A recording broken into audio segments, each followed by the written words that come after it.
Well, I know that over 3 years ago, when I settled in Brussels, you could buy avant-garde Belgian paintings, very important ones, after the auctions because they were not even sold at auction at a price level below 10,000 euros.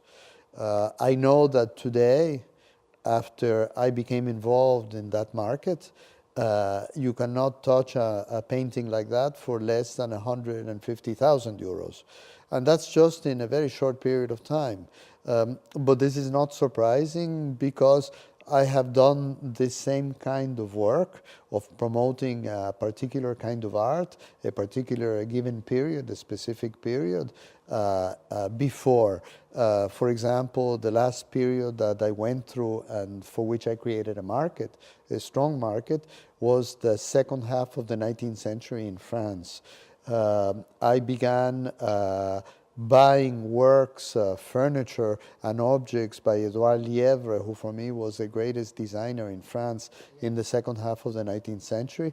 I began buying his work for very, very small amounts, amounts in just very few thousands of euros, maybe 3,000, 5,000, 10,000, maximum 15,000.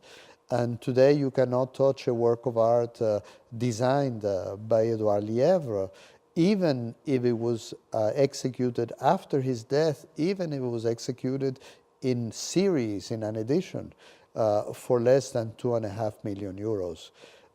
And all this happened in less than 15 years. So it was quite a big difference.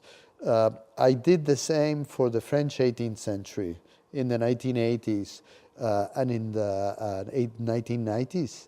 I remember when I could buy a very important piece of furniture by Martin Carlin, such as, for example, the jewelry coffer of Marie Antoinette, created by Martin Carlin, which is now in the Chateau de Versailles, and which cost at the time when I bought it 700,000 euros, and which sold just very few years later in 1988, I believe.